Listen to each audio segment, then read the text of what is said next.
ਅੱਜ ਦੀਆਂ ਖਬਰਾਂ ਵੱਲ ਚੱਲੀਏ ਤੇ ਅੱਜ ਪ੍ਰੈਜ਼ੀਡੈਂਟ ਜੋ ਬਾਈਡਨ ਹੋਣਾ ਨੇ ਇੱਕ ਪ੍ਰੈਸ ਕਾਨਫਰੰਸ ਦੇ ਵਿੱਚ ਕਿਹਾ ਵੀ ਸਾਨੂੰ ਯੂਨਿਟੀ ਚਾਹੀਦੀ ਹੈਗੀ ਆ ਤਾਂ ਕਿ ਕਿਸੇ ਤਰ੍ਹਾਂ ਦੀ ਰੇਸ਼ੀਅਲ ਹੇਟ ਨਾ ਪੈਦਾ ਹੋਵੇ। ਇਹ ਉਹ ਉਸ ਟਾਈਮ ਕਹਿ ਰਿਹਾ ਸੀ ਜਿਸ ਟਾਈਮ ਵੀਕਐਂਡ ਦੇ ਦੌਰਾਨ ਬਫਲੋ ਦੇ ਵਿੱਚ ਇੱਕ ਗੋਰੇ ਮੂਲ ਦੇ ਬੰਦੇ ਨੇ 9 ਕਾਲੇ ਮੂਲ ਦੇ ਲੋਕਾਂ ਨੂੰ ਇੱਕ ਗਰੋਸਰੀ ਸਟੋਰ ਦੇ ਵਿੱਚ ਗੋਲੀਆਂ ਦੇ ਨਾਲ ਮਾਰ ਦਿੱਤਾ। ਯੂਐਸ ਕੈਪੀਟਲ ਦੇ ਉੱਤੇ ਐਡਰੈਸ ਕਰ ਰਿਹਾ ਸੀ ਲਾ ਐਨਫੋਰਸਮੈਂਟ ਸੈਰੇਮਨੀ ਨੂੰ ਪ੍ਰੈਜ਼ੀਡੈਂਟ ਜੋ ਬਾਈਡਨ ਤੇ ਨਾਲ ਉਹਨਾਂ ਦੀ ਵਾਈਫ ਜਿਲ ਸੀ। ਉਹਨਾਂ ਨੇ ਇਹ ਕਿਹਾ ਆ ਵੀ ਆਪਾਂ ਸਾਰੇ ਉਹਨਾਂ ਦੇ ਲਈ ਅਰਦਾਸ ਕਰੀਏ। 18 ਸਾਲਾਂ ਦੇ ਇੱਕ ਗੋਰੇ ਮੂਲ ਦੇ ਬੰਦੇ ਨੇ ਮਿਲਟਰੀ ਗੇਅਰ ਦੇ ਵਿੱਚ ਸ਼ਰੇਆਮ ਗੋਲੀਆਂ ਚਲਾਤੀਆਂ ਇੱਕ ਦੁਕਾਨ ਦੇ ਉੱਤੇ ਸੁਪਰਮਾਰਕੀਟ ਦੇ ਉੱਤੇ ਇਸ ਸ਼ਨਿਚਰਵਾਰ ਨੂੰ, ਜਿਹਦੇ ਨਾਲ 10 ਲੋਕਾਂ ਦੀ ਮੌਤ ਹੋਈ ਆ ਤੇ ਇੱਕ ਰਿਟਾਇਰਡ ਪੁਲਿਸ ਆਫੀਸਰ ਵੀ ਫੱਟੜ ਹੋਇਆ ਹੈਗਾ। ਜੀ 13 ਜਣਿਆਂ ਨੂੰ ਇਸਨੇ ਗੋਲੀਆਂ ਚਲਾਈਆਂ ਸੀ, 11 ਜਿਨ੍ਹਾਂ ਦੇ ਵਿੱਚੋਂ 11 ਕਾਲੇ ਸੀ, 2 ਜਿਹੜੇ ਚਿੱਟੇ ਮੂਲ ਦੇ ਸੀਗੇ। ਟੌਪ ਸਪਰਿੰਟ ਮਾਰਕੀਟ ਬਫਲੋ ਜਿਹੜੇ ਪੁਲਿਸ ਕਮਿਸ਼ਨਰ ਜੋਸਫ ਗਰਮਾਲੀਆ ਆ ਉਹਨਾਂ ਨੇ ਜਿਹੜਾ ਉਹ ਦੱਸਿਆ ਸੀ 18 ਸਾਲਾਂ ਦੇ ਇਸ ਬੰਦੇ ਨੇ ਇਹ ਇੱਕ ਕਥਿਤ ਤੌਰ ਦੇ ਉੱਤੇ ਇੱਕ ਮੈਨੀਫੈਸਟੋ ਜਿਹੜਾ ਉਹ ਪਾਇਆ। ਉਸਨੇ ਇਹ ਸਾਰੀ ਗੋਲੀਬਾਰੀ ਦੀ ਘਟਨਾ ਨੂੰ ਅੰਜਾਮ ਜਿਹੜਾ ਲਾਈਵ ਦਿੱਤਾ। ਉਸਨੇ ਲਾਈਵ ਸਟ੍ਰੀਮ ਵੀ ਜਿਹੜੀ ਉਹ ਕੀਤੀ। ਰਿਪਲੇਸਮੈਂਟ ਥਿਊਰੀ ਦੇ ਜਿਹੜਾ ਜੀ ਤਹਿਤ ਇਸ ਨੇ ਇਹ ਰੌਲਾ ਜਿਹੜਾ ਉਹ ਪਾਇਆ। ਸੋ ਬਹੁਤ ਸਾਰੇ ਇਸ ਮੌਕੇ ਜਿਹੜੇ ਫਰਿੰਜ ਐਲੀਮੈਂਟਸ ਕਹਿ ਲਓ, ਵਾਈਟ ਸੁਪਰਮੇਸਿਸਟ, ਹੋਰ ਜਿਹੜੇ ਲੋਕ ਆ ਉਹਨਾਂ ਦੇ ਮਨਾਂ ਦੇ ਵਿੱਚ ਇਹ ਡਰ ਬਿਠਾਇਆ ਜਾ ਰਿਹਾ ਵੀ ਤੁਹਾਨੂੰ ਜਿਹੜਾ ਆ ਉਹ ਜਿਹੜਾ ਰਿਪਲੇਸ ਕਰ ਦਿੱਤਾ ਜਾਣਾ ਆ, ਤੁਹਾਡੀ ਜਿਹੜੀ ਨਸਲ ਆ ਉਹ ਪਿੱਛੇ ਰਹਿ ਜਾਣੀ ਆ।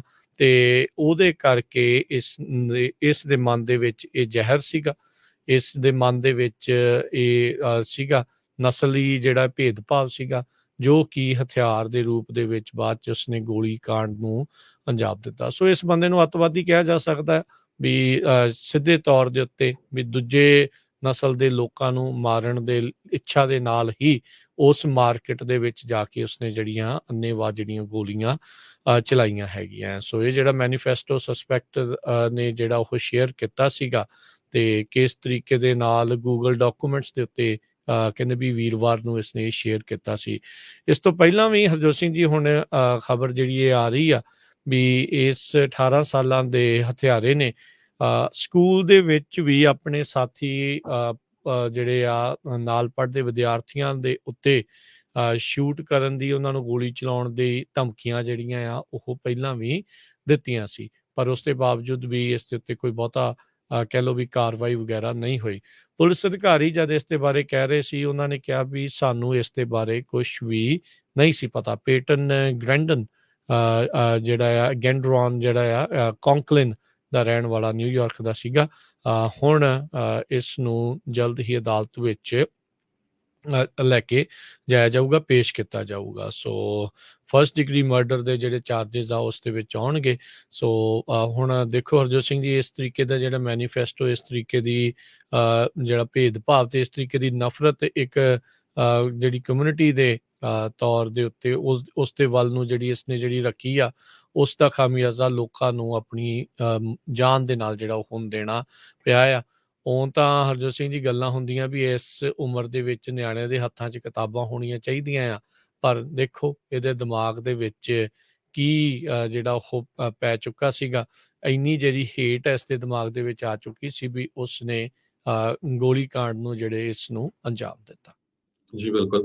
ਜਿਹੜੇ ਲਾ ਐਨਫੋਰਸਮੈਂਟ ਆਫੀਸ਼ੀਅਲਸ ਆ ਉਹਨਾਂ ਨੇ ਪਿਛਲੇ ਐਤਵਾਰ ਸਾਰਾ ਰਿਸਰਚ ਕੀਤਾ ਇਸ ਗਨਮੈਨ ਦੀ ਬਾਬਤ। ਕਹਿੰਦੇ ਵੀ ਇਸ ਗਨਮੈਨ ਨੇ ਸਾਰੇ ਉਹ ਏਰੀਏ ਲੱਭੇ ਜਿੱਥੇ ਕਾਲੇ ਮੂਲ ਦੇ ਲੋਕਾਂ ਦੀ ਕੰਸੈਂਟਰੇਸ਼ਨ ਜ਼ਿਆਦੇ ਸੀਗੀ।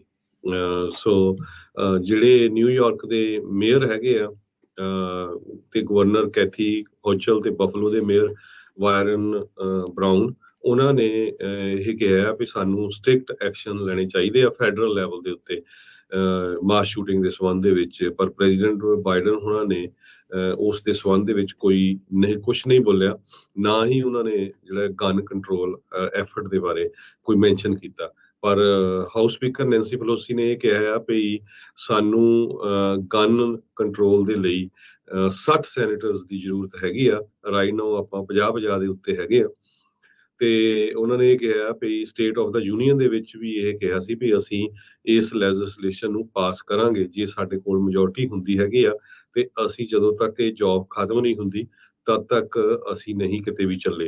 ਜਿਹੜੇ ਹੌਚਲ ਆ ਉਹਨਾਂ ਨੇ ਇਹ ਕਿਹਾ ਵੀ ਇਲੀਗਲ ਗਨਸ ਯੂਜ਼ ਹੋ ਰਹੀਆਂ ਸਟਰੀਟਸ ਦੇ ਉੱਤੇ ਉਹਨਾਂ ਦੇ ਸ਼ਹਿਰਾਂ ਦੇ ਵਿੱਚ, ਤੇ ਸਾਨੂੰ ਇੱਕ ਨੈਸ਼ਨਲ ਰਿਸਪੌਂਸ ਚਾਹੀਦਾ ਹੈਗਾ ਆ। ਸੋ ਇਹ ਗਵਰਨਰ ਹੌਚਲ ਉਹਨਾਂ ਨੇ ਦੱਸਿਆ।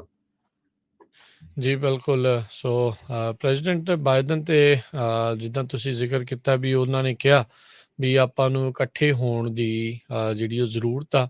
ਕਹਿੰਦੇ ਵੀ ਨਫ਼ਰਤ ਅਮਰੀਕਾ ਦੇ ਸੋਲ ਦੇ ਉੱਤੇ ਇਹ ਨਿਸ਼ਾਨ ਜਿਹੜੇ ਦਾਗ ਆ ਉਹ ਛੱਡ ਰਹੀ ਆ। 18 ਸਾਲਾਂ ਦੇ ਇਸ ਚਿੱਟੇ ਮੂਲ ਦੇ ਮੁੰਡੇ ਨੇ ਮਿਲਟਰੀ ਗੇਅਰ ਦੇ ਵਿੱਚ ਆ ਕੇ ਲਾਈਵ ਸਟ੍ਰੀਮ ਕਰਦੇ ਹੋਏ ਗੋਲੀकांड ਨੂੰ ਅੰਜਾਮ ਦਿੱਤਾ।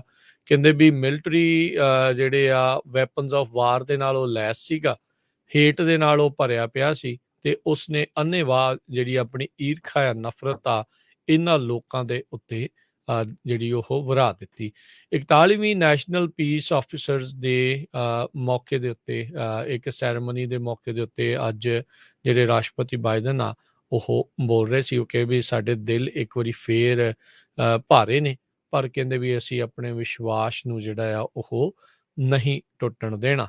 ਬਹੁਤ ਸਾਰੇ ਲੋਕ ਸਵਾਲ ਜਿਹੜੇ ਆ, ਫਿਰ ਓਬਵੀਅਸ ਜੀ ਗੱਲ ਆ ਜਦੋਂ ਵੀ ਗੋਲੀकांड ਹੁੰਦਾ ਆ ਉਸ ਦੇ ਵਿੱਚ ਇਹ ਸਵਾਲ ਗਨ ਕੰਟਰੋਲ ਨੂੰ ਕਿਹਦੇ ਕੋਲ ਬੰਦੂਕ ਜਾਣੀ ਚਾਹੀਦੀ ਆ, ਕਿਹਦੇ ਕੋਲ ਨਹੀਂ ਹੋਣੀ ਚਾਹੀਦੀ, ਉਹ ਜਿਹੜਾ ਮੁੱਦਾ ਆ ਗਰਮਾਉਂਦਾ ਆ ਅਗਲੀ ਮਾਸ ਸ਼ੂਟਿੰਗ ਤੱਕ। ਫਿਰ ਉਸ ਤੋਂ ਬਾਅਦ ਦੇ ਵਿੱਚ ਫਿਰ ਉਹੀ ਕੁਛ ਚੱਲ ਪੈਂਦਾ ਆ।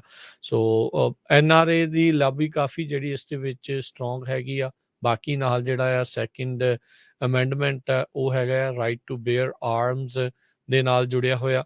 ਸੋ ਇਹ ਚੀਜ਼ ਜਿਹੜੀ ਉਹ ਦੇਖਣ ਵਾਲੀ ਰਹੂਗੀ ਹਰਜੋਤ ਸਿੰਘ ਜੀ, ਵੀ ਕੀ ਜਿਹੜਾ ਆ ਓਵਰਆਲ ਅਮਰੀਕਾ ਕਿਸ ਪਾਸੇ ਵੱਲ ਨੂੰ ਜਿਹੜਾ ਉਹ ਵੱਧ ਸਕਦਾ ਹੈ। ਗੋਸਟ ਗਨਸ ਨੂੰ ਲੈ ਕੇ ਕੈਲੀਫੋਰਨੀਆ ਨੇ, ਸੈਨ ਹੋਜ਼ੇ ਨੇ, ਬਹੁਤ ਸਾਰੇ ਥਾਵਾਂ ਦੇ ਉੱਤੇ ਆਪਾਂ ਦੇਖਿਆ ਵੀ ਰਾਸ਼ਟਰਪਤੀ ਬਾਈਡਨ ਵੀ ਇਸ ਦੇ ਵਿੱਚ ਜਿਹੜੇ ਉਹ ਬੋਲੇ ਆ ਵੀ ਇਸ ਚੀਜ਼ ਨੂੰ ਜਿਹੜਾ ਫਰਕ ਪੈਣਾ ਚਾਹੀਦਾ ਆ, ਗੋਸਟ ਗਨਸ ਜਿਹੜੀਆਂ ਹਟਣੀਆਂ ਚਾਹੀਦੀਆਂ ਆ। ਪਰ ਮਸਲਾ ਫਿਰ ਉੱਥੇ ਪੈ ਜਾਂਦਾ ਵੀ ਇਹੋ ਜਿਹੇ ਸ਼ਦਾਈ ਲੋਕਾਂ ਦੇ ਕੋਲ ਉਹਨਾਂ ਨੇ ਤਾਂ ਚਾਹੇ ਅਸਲੀ ਚਾਹੇ ਲੀਗਲੀ ਲੈ ਲਓ, ਚਾਹੇ ਜਿਹੜਾ ਗੈਰ ਕਾਨੂੰਨੀ ਢੰਗ ਨਾਲ ਲੈ ਲਓ, ਉਹਨਾਂ ਦੇ ਮਨਾਂ ਦੇ ਵਿੱਚੋਂ ਜਿਹੜੀ ਨਫ਼ਰਤ ਆ ਇਹ ਹਟੇ ਕਿੱਦਾਂ। ਜਿਹੜੀ ਰਿਪਲੇਸਮੈਂਟ ਥਿਊਰੀ ਆ, ਇੱਦਾਂ ਦੇ ਜਿਹੜੇ ਫਰਿੰਜ ਥਿਊਰੀਜ਼ ਆ ਉਹ ਲੋਕਾਂ ਦੇ ਉੱਤੇ ਕਿੱਦਾਂ ਜਿਹੜੀਆਂ ਉਹ ਘਰ ਕਰ ਰਹੀਆਂ ਆ, ਤੇ ਕਿਸ ਤਰੀਕੇ ਦੇ ਨਾਲ ਇਹ ਜਿਹੜੀ ਨਫ਼ਰਤ ਆ ਉਹ ਗੋਲੀकांड ਦੇ ਵਿੱਚ ਅੰਜਾਮ ਆ ਰਹੀ ਆ, ਉਹ ਇੱਕ ਜ਼ਰੂਰ ਇੱਕ ਵੱਡੀ ਚਿੰਤਾ ਦਾ ਵਿਸ਼ਾ ਆ।